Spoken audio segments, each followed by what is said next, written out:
Group 1 got global warming and responsibility for this group project. So before we get into the ethics behind this, we're going to look at some basic definitions. So what is global warming? Global warming, its dictionary definition, is a gradual increase in the overall temperature of Earth's atmosphere, and it is generally attributed to the greenhouse effect caused by an increased level of carbon dioxide as well as any other greenhouse gases.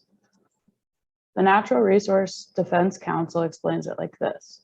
Global warming occurs when carbon dioxide, or CO2, and other air pollutants collect in the atmosphere and absorb sunlight and solar radiation that have bounced off the Earth's surface. Normally, this radiation would escape into space, but these pollutants, which can last for years to centuries in the atmosphere, trap the heat and cause the planet to get hotter. These heat-trapping pollutants, specifically carbon dioxide, methane, nitrous oxide, water vapor, and synthetic fluorinated gases, are known as greenhouse gases, and their impact is therefore called the greenhouse effect. So this diagram we have on the right is a good explanation of how the greenhouse effect works in very simple terms. So there's a natural greenhouse effect that is actually very important and that we need in order to keep some of the heat that the sun gives us from escaping completely into space. Otherwise, our planet would freeze and we wouldn't be able to have life here. The whole planet would just be ice. So these are the same gases that are trapping in some of this heat, but they're letting more of it out into space. Now, with the human enhanced greenhouse effect, we see more and more of these gases in the atmosphere, and these are causing more heat to bounce back down and stay in the Earth's atmosphere, and even less to go out into space. And some of the issues that this is causing, like we talked about in class, is sea level rise, drought because things are getting too hot, forest fires because higher temperatures and more drought leads to more fires, famine, like the professor said in class, 5 to 9 degree increase in global temperature would lead to a 30 to 50% decrease in grain yields. Pestilence, population migration, anyone who lives by the coast as the sea level rises will have to move inland in order to survive and have places to live. And 50% of the Earth's population live in what are classified as coastal regions. So this would be a huge migration, not just a few people being displaced. And ultimately extinction for a lot of species on Earth. A third of the Earth species are at risk of being extinct by the end of the century, and because of this. So thanks to our professor for giving these examples in class. I think they're very helpful in explaining this. Hello, everyone. My name is Ian Gerber. I'm a third-year civil engineering major. And the first topic I'm going to discuss are some statistics related to climate change. Over the years, scientists have found countless pieces of compelling evidence of global warming. Listed here are 3 of the main findings: global temperature rise, shrinking ice sheets, and extreme events. Global temperature rise is maybe the most popular piece of evidence when it comes to global warming. As referred to in the previous slide, global warming is due to a gradual increase in the temperature of the atmosphere. The increased temperature of the atmosphere slowly increases the rest of the globe's temperature. Since the 19th century, the global temperature has risen 2.12 degrees Fahrenheit. On average, that is about 0.14 degrees per decade. This may seem like a very small increase, especially when looked at decade by decade, but this change has had significant effects on the globe. The warming rate in the past 40 years has since been more than double that amount at 0.32 degrees Celsius. In the past 5 years, we've seen the highest worldwide temperatures, with 2016 being the warmest year on record, followed up by 2020 being the second warmest. These record high temperatures mean more brutally hot summers, which has been evident these past few years. One of the main effects of global temperature rise that isn't listed here is the warming of oceans. The oceans have absorbed the increased heat. and the top 328 feet of the oceans have warmed more than 0.6 degrees Fahrenheit since 1969. The oceans cover roughly 70% of the Earth. This absorption of heat is redistributed to the rest of the planet, so the increase in ocean temperatures are more fatal than one might think. An increase in global temperature brings us to the second piece of evidence: shrinking ice sheets. Due to an increase in temperature of the globe, ice is melting at an alarming rate. NASA says that polar ice caps are melting at a rate of 9% per decade, and the thickness of Arctic ice has decreased by 40% since the 1960s. Researchers have determined that the ice sheets have shrank by more than 4,000 gigatons. To put that in perspective, a gigaton is 1 billion tons. The melting ice causes raised global sea levels, which increases the chances of flooding. In particular, the melting of ice in Antarctica increases the chances of coastal flooding in California. Between the years of 1993 and 2019, scientists say that Greenland has lost an average of 279 billion tons of ice per year, while Antarctica has lost about 148 billion tons of ice per year. If the current rates of melting continue, the Arctic will be free of ice by 2040. Also, by 2100, sea levels could rise a whole 23 inches, almost 2 feet. Shrinking ice sheets don't only affect the sea levels. When there is less ice, the animals that depend on it must adapt or they will die. Countless Arctic animals rely on the ice for shelter and homes. These species could be in danger of extinction if the melting rates don't slow soon. And third bullet, extreme events. One result of global warming that might not be as well known as the rest is an increase in the intensity of extreme events. Scientists have found a correlation to the planet's warming and the changing weather patterns. An increase in temperature leads to hotter heat waves, greater snowfall, and bigger storm surges. The most vulnerable locations are communities on coastlines and in mountain regions. These locations have more intense storms and can potentially face more harmful weather than others. The graphic shown in the bottom right of the screen compares the intensity and number of weather events since 1980. We can see that as the years went on, the number of overall weather events has increased. Also, we can see that the intensity of the events has increased as well. This aligns with the gradual increase of the Earth's temperature. So we see a direct relationship between an increase in temperature and the increase of severity of these storms. With an increase in intensity of these storms over the years, the price for the cleanups and restorations of the ravaged cities and regions has also increased. In 2011, Japan experienced an earthquake that cost almost $400 billion to recover from.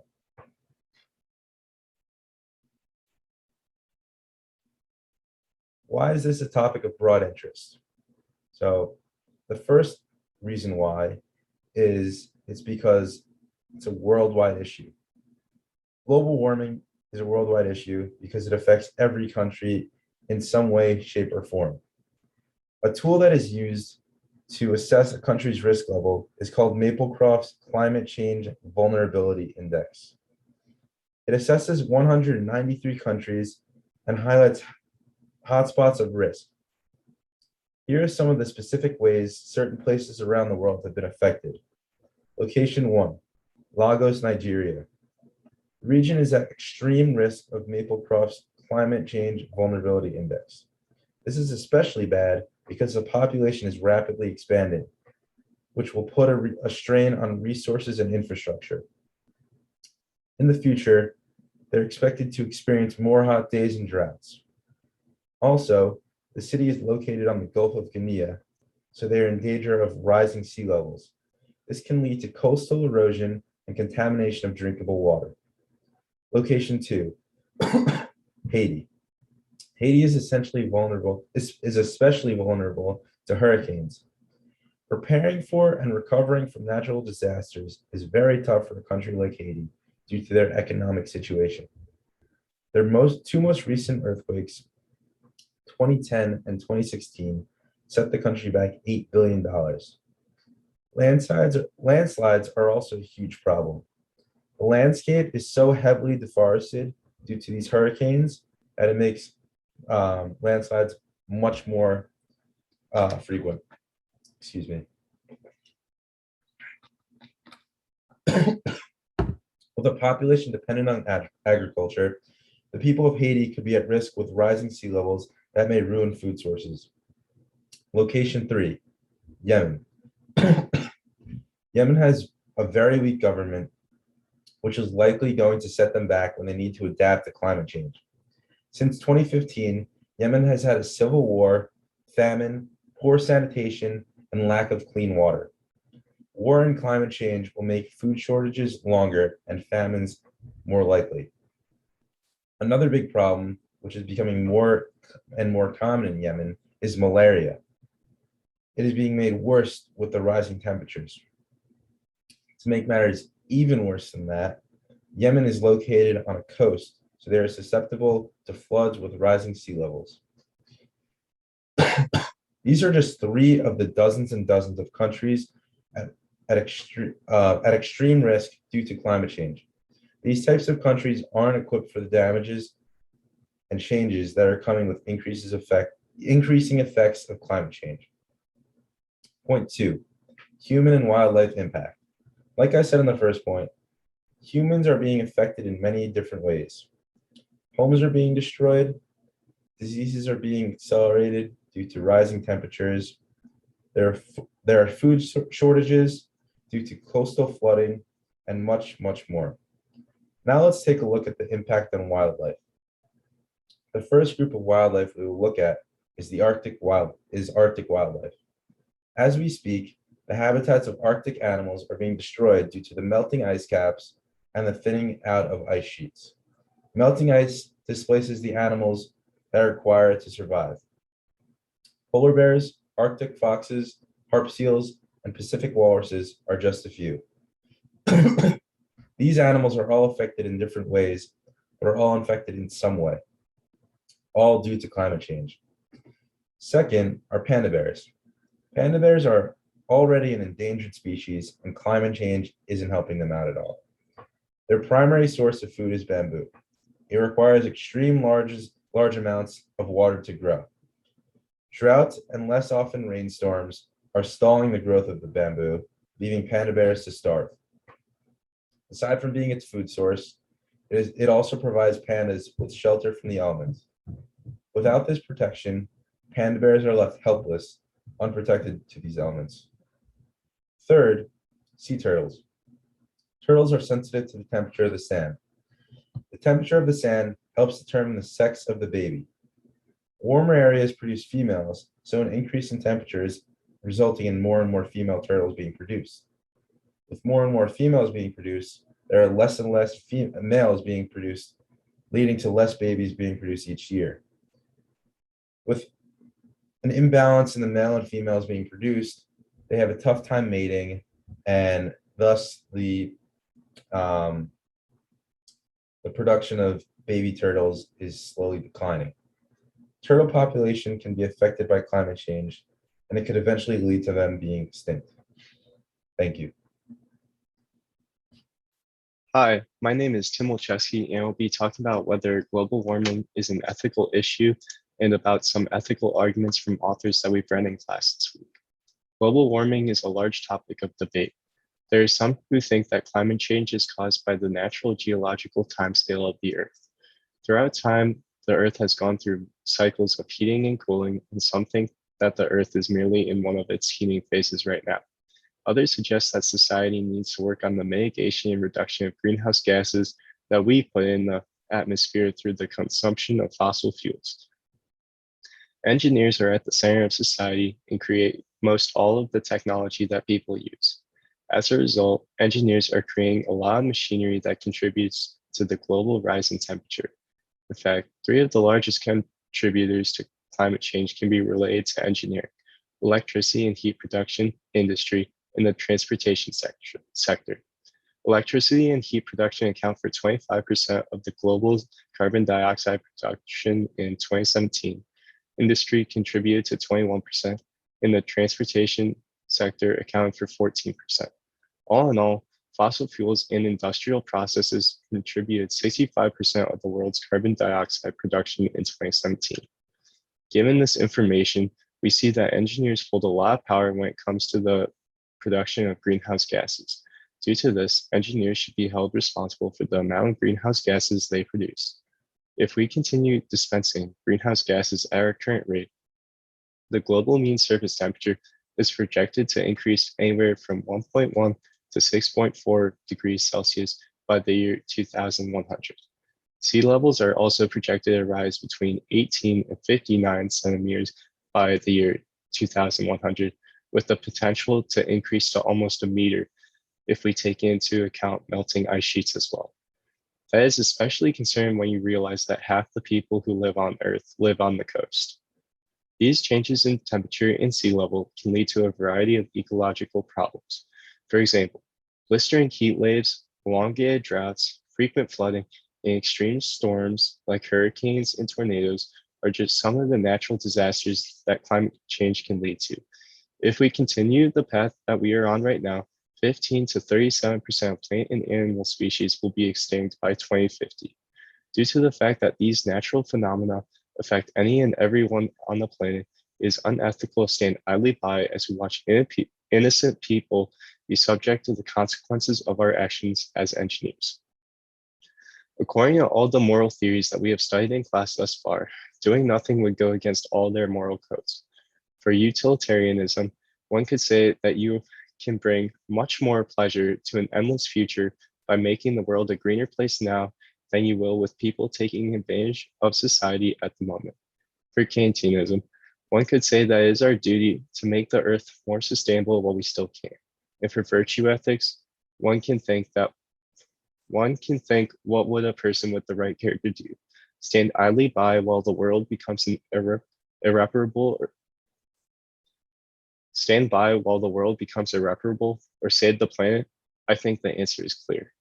Therefore, global warming is an ethical issue, and engineers should be held ethically responsible for the creation of goods and devices that contribute to climate change and should be held accountable for the mitigation of global warming. In our engineering ethics class, we were assigned to read a few articles about climate change outside class. All of the authors agreed that anthropogenic factors are the main cause of climate change, but just acknowledging this is not enough. John L. Anderson includes a quote in his article from Benjamin Franklin that reads, "He that lives upon hope will die fasting." Anderson uses this as a call to action for those who know that we are the cause of the world's rising temperatures but do nothing about it. Merely hoping that things will get better will not create meaningful change. Anderson suggests that we look for the most promising technical routes to mitigate changes and learn how society can adapt to the changing climate. However, this is all Anderson suggests. In a way, he goes against what he just said in the article. Anderson gives us basic steps towards combating global warming, but his advice is nothing more than a hopeful statement. In order to make meaningful change, we need more than just a guiding statement. Everyone knows what we must do. It's just that no one is willing to do it. What society needs is for industry to step up, take initiative, and lead by example. Then others will follow. Anderson gives us a good first step towards tackling climate change, but it's just that, a first step.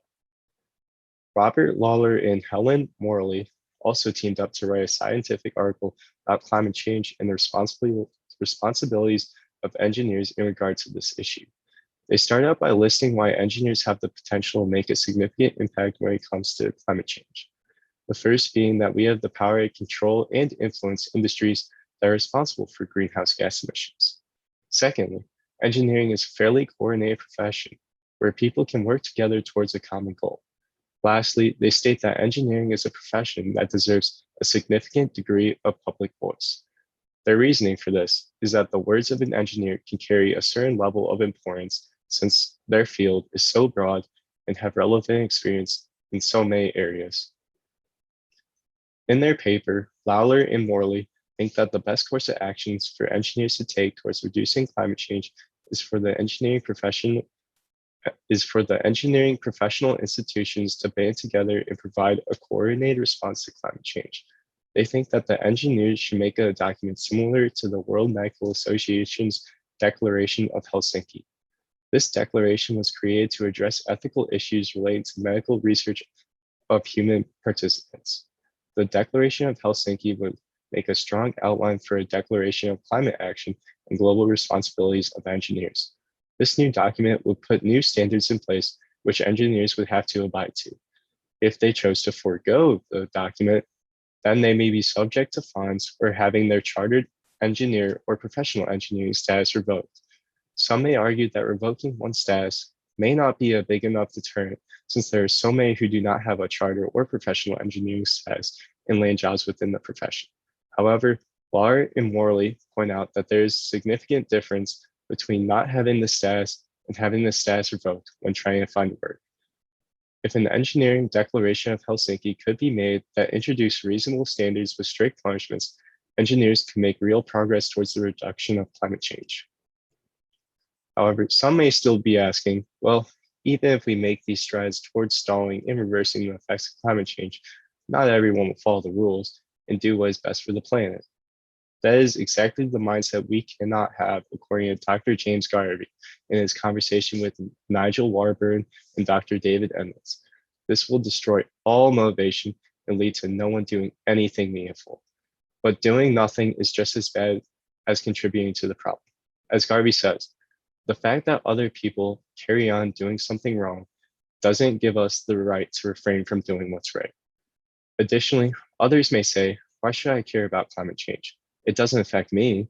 Garvey associates this logic with the non-identity problem.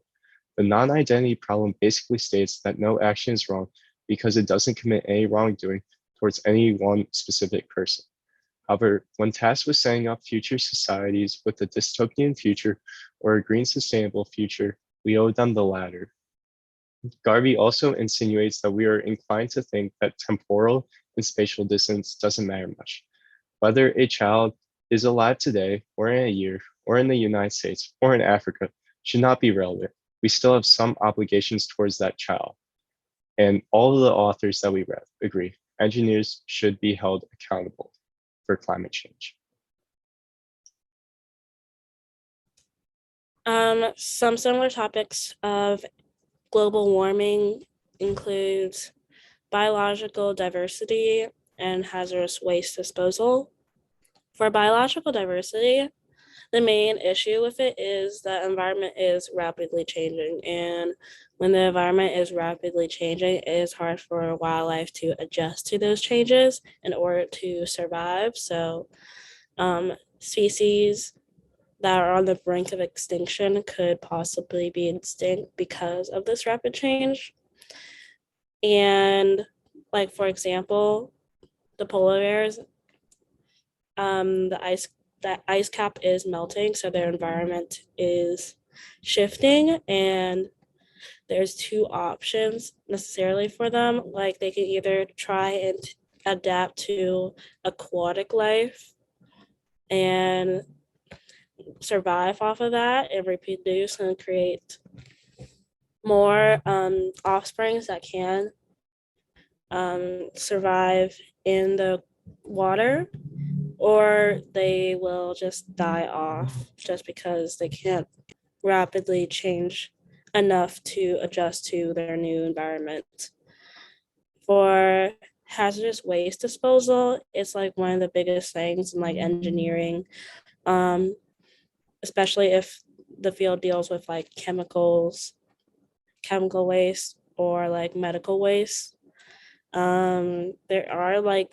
They are trying to like find ways to do it safely, but there has been already a lot of damage done just based on like how we've been disposing of it. It affects the air, soil, and water, and also does affect the wildlife, because if the waters are polluted and an animal takes a sip of the water, then they could have a sickness and die potentially because of the water. And also air. It's just we have enough air pollution from carbon dioxide. So that is also an issue that's been impacted because of disposal of waste. There has been like policies like the Resource and Conservation and Recovery Act, which tries to like have companies dispose of waste in a safe way that doesn't harm the environment. But still there are like cases where they have to like correct what's been done wrong. There's actually a statistic that says that the EPA, which is the Environmental Protection Agency, did find more than like 1,900 violations in facilities in 2019, and this was an increase. This was a 20% increase of the number of cases recorded in 2018, which is not a good look for 2021. The short-term effect of waste disposal is water pollution, as I did mention before. If an animal drinks water, then they could get a sickness and die, or the waterways could be infected to tap water, and that could bring out sickness and damage our pipes. And also that would be a lot of money for the government to pay and get that problem solved. Long-term effects is mutation in animals. If an animal species keeps routinely drinking the water, then there will be a mutation in the offspring most likely. And another effect is cancer and other diseases in humans. The more chemicals are out in the air, the more likely that air, water, and soil, the more likely diseases are to spread, and that could increase some diseases as well. And cancer is caused by mutations in the cells. And if a mutation can happen in an animal offspring, then the same thing can happen in a human. And also the trash in our waterways and green spaces. We already have a problem with like landfills overflowing, and this will only cause more of an issue. And it also takes a lot of money for landfills to be sort of controlled right now, and it will only increase and get worse.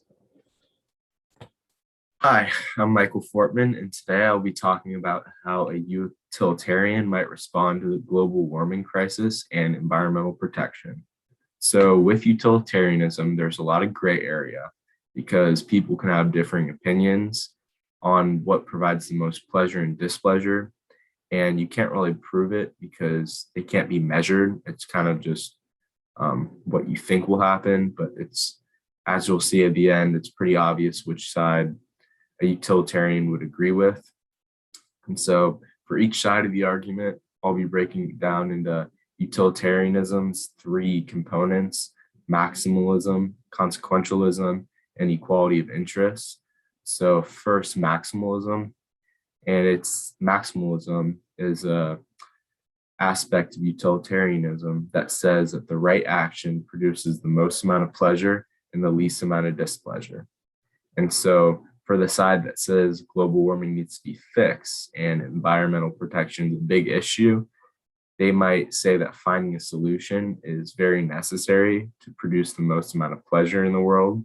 And this is because people, a safe environment is obviously something that would cause pleasure, and a worse environment due to the climate might cause displeasure. And if we did nothing, it would cause a lot of displeasure to the people living in future generations, especially, and even right now. So the next part of this side of the argument is consequentialism. And it says that the morality of an action only depends on its consequences. And they would argue that the long-term positive consequences weigh more than the short-term minor consequences. So the long-term positive consequences are obviously a safe environment, wildlife sustainability, clean air, and living happy lives. And the short-term positive consequences of not doing this would be just less amount of work and keeping the same way we live our lives. And so this side of the argument would say that the long-term positive consequences would outweigh the short-term positive consequences that it might happen if we did nothing. But it would say that helping the global warming crisis is moral because there are positive consequences long-term. And then finally, the equality of interest says that each person's pleasure and displeasure matters as much as any other person. And according to this, if everyone experienced the same pleasure from a healthy environment, it would be moral to help everyone that is affected. And there, like I said before, there's also people in future generations that matter too. And they will obviously have a lot more people because our population's exponential.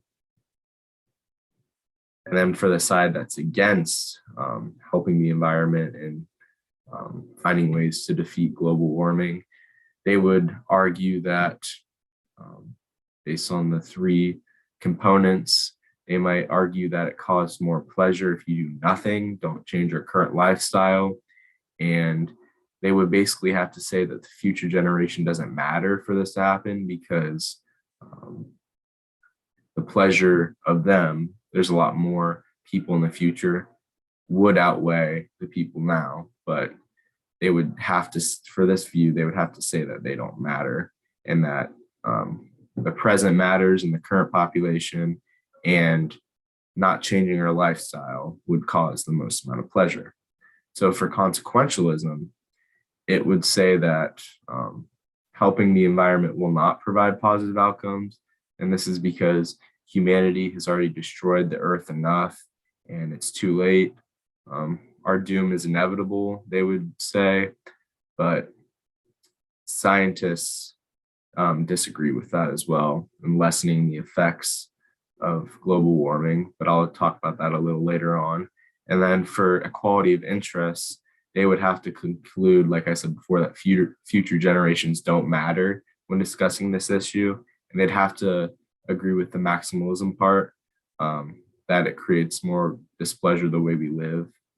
And this is based on person to person. So if the future generation doesn't matter and it's us now and person to person, then not doing anything would create the most amount of pleasure because there's less work involved and we can continue to live the way we have been. And so obviously with this view and utilitarian as a whole, there's a lot of gray area because you can make an argument for both cases, but there's obviously a better side that I believe and how a utilitarian would believe. And that is that protecting the environment, lessening the effects of global warming is what a utilitarian would believe. And this is because if you would take the other argument, you would have to disregard long-term pleasure and the people of the future and say that it's too late to prevent this. But scientists disagree with that. They believe that even doing stuff now could lessen the effects of global warming and help the planet. And in conclusion, a utilitarian would say that since long-term pleasure outweighs short-term pleasure, it has positive outcomes and that the people of the future generations do matter. Global warming is something that needs to be prevented.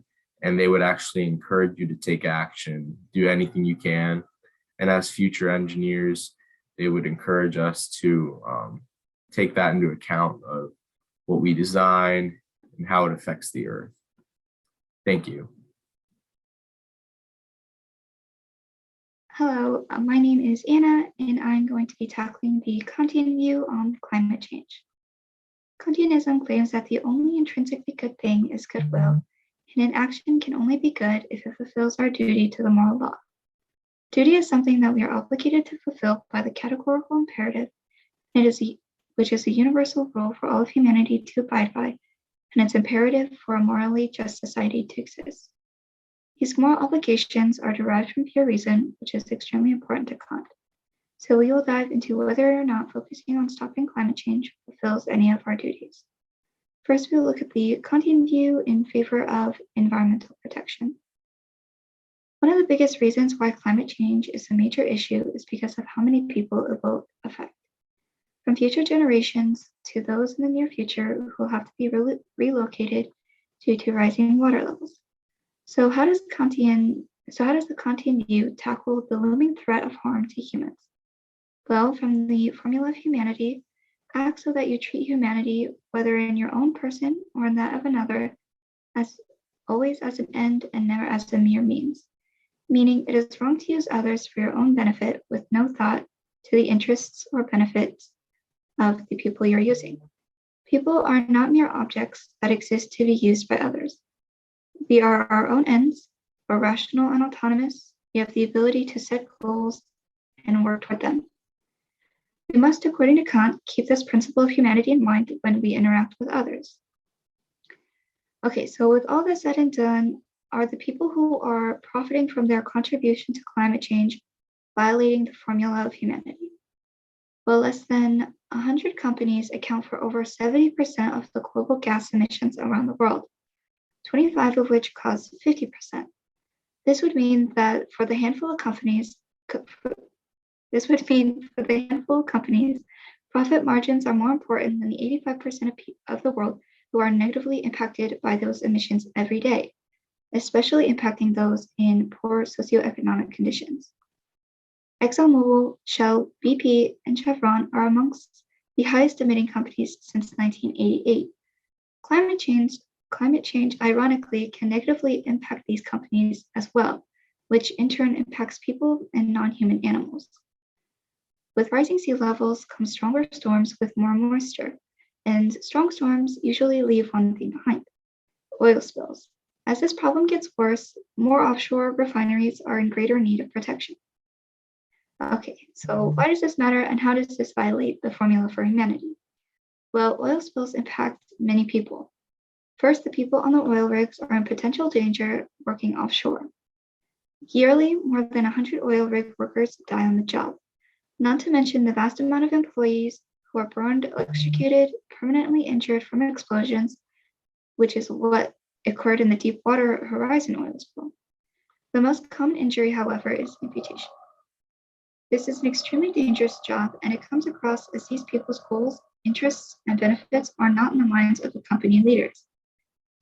This inherently violates the formula for humanity. These companies are using their employees as a benefit for themselves, therefore using others as a mere means and not as a means to an end. This can also be said for civilians who come in contact with oil spills. Below is a photo of the most prolific oil spills.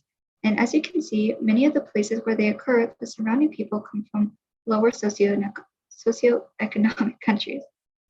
Even 50 years after the Ecuadorian Amazon oil spill, indigenous people are still victims of horrific health complications from the pollution emitted from these gas companies.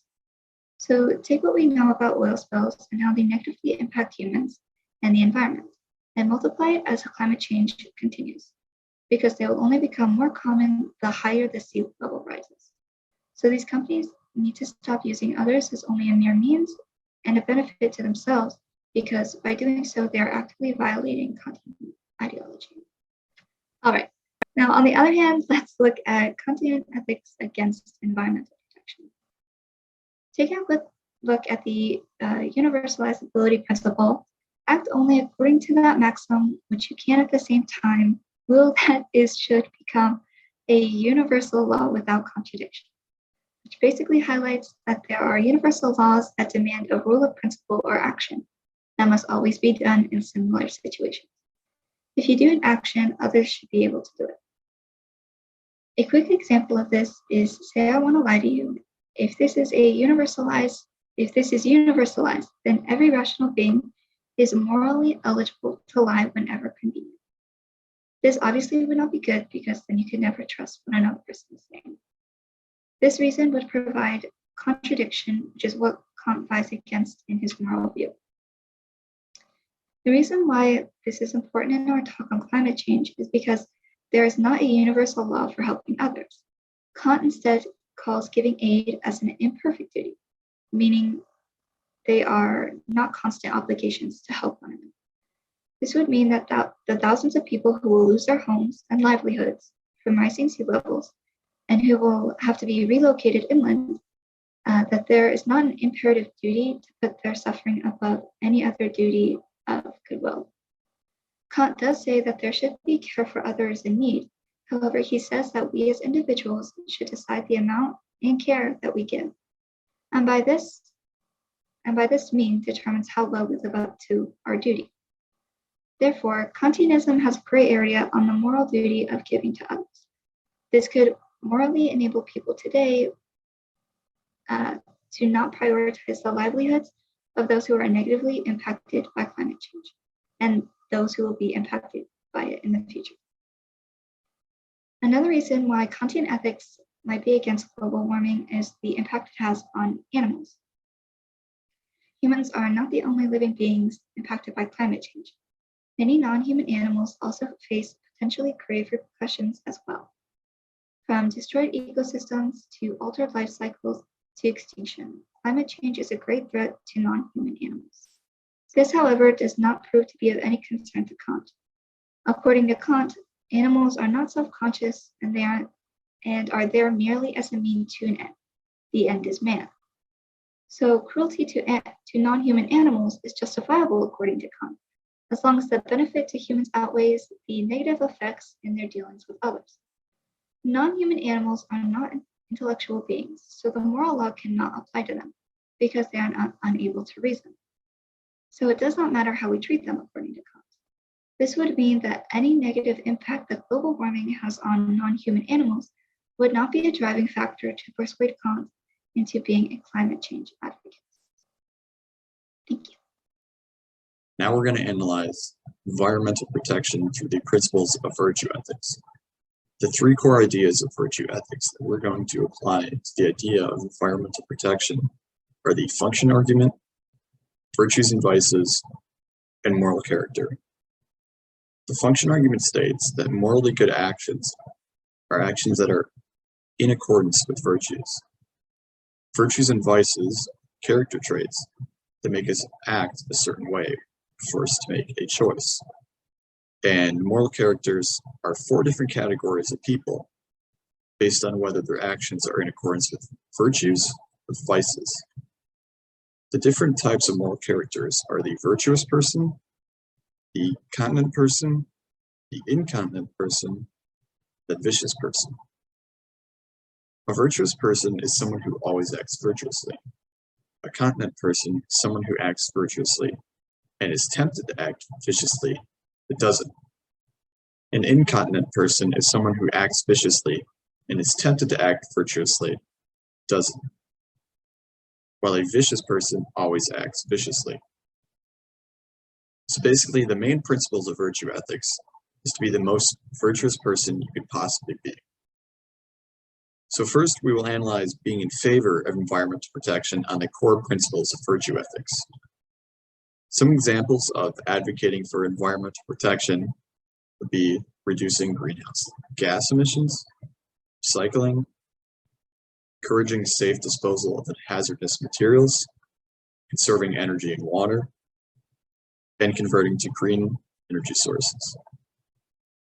So starting with the function argument, when faced with the choice of whether to protect the environment or not, we must determine the virtuous action. Obviously, in this case, it would be to act in favor of protecting the environment. Therefore, because you would be doing an act in accordance with virtue, this action is morally correct. Next, we're going to determine what kind of virtue protecting the environment is. So if one were to act to protect the environment, they would most likely do so out of concern, as a response to the fear of what would happen if we were to let climate change continue. So therefore, their virtue would be concern. To determine moral character, we have to see that someone who protects the environment is acting in accordance with virtue, which would have to make them either a virtuous person or a content person. Overall, being in favor of environmental protection seems to agree the core principles of virtue ethics. So now we will analyze being against environmental protection on the core principles of virtue ethics. So some examples of the actions that someone who is against environmental protection would be contributing to water, air, and land pollution, irresponsible disposal of hazardous materials, disregarding the effects of climate change, and wasting non-renewable resources. So starting with the function argument, by not taking action against climate change, a person would be putting future generations at risk.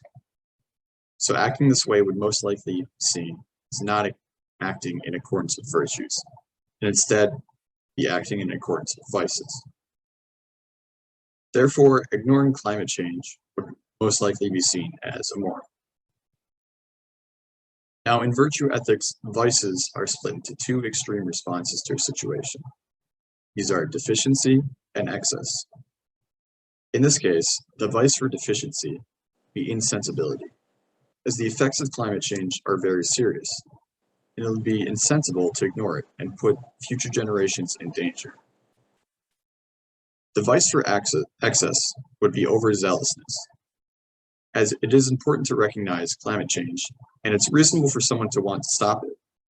However, according to virtue ethics, acting in an extreme manner could just be as bad as acting not at all.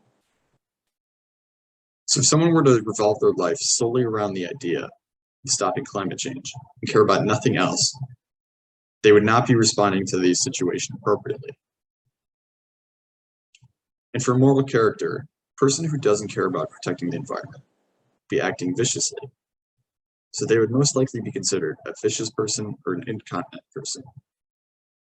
So overall, being against environmental protection seems to disagree with principles of virtue ethics. So then, when applied to the argument for and against environmental protection, the principles of virtue ethics seem to align perfectly with two sides of the argument. So the morally good choice would be to advocate for environmental protection, as it seems to be a virtuous act and agrees with everything, with every principle of the virtue ethics.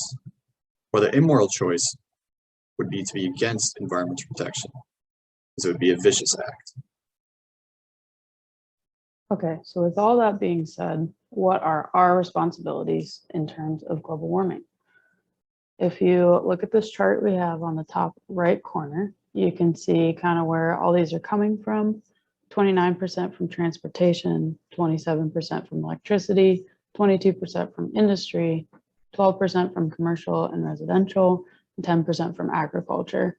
These are kind of just general approximations, but you can see how we can play a part in all of these. So it is too late to technically stop this process because it's already happening, but there are two main things we can do. And that actually, if you go on NASA's website, they prescribe these, they call it a two-tier approach. So the first thing we can do is mitigation, which is reducing the flow of greenhouse gases into the atmosphere. Ways to do this, you could drive less by using public transportation or walk or bike when you can. You can also go electric and get an electric car. Not all of us can afford that, but the other options could work there. Use less water, turn the faucet off when you're not using it. Don't run small loads in the dishwasher or washing machine. Only run loads when you need to conserve that. Turn the lights off when you can. If you're not in the room, turn them off.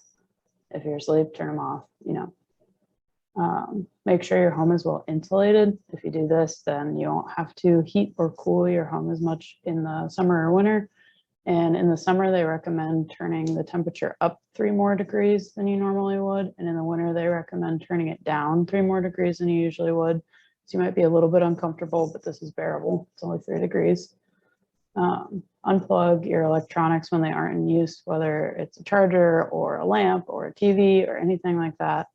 Whether something is on or not, there's electricity flowing through it.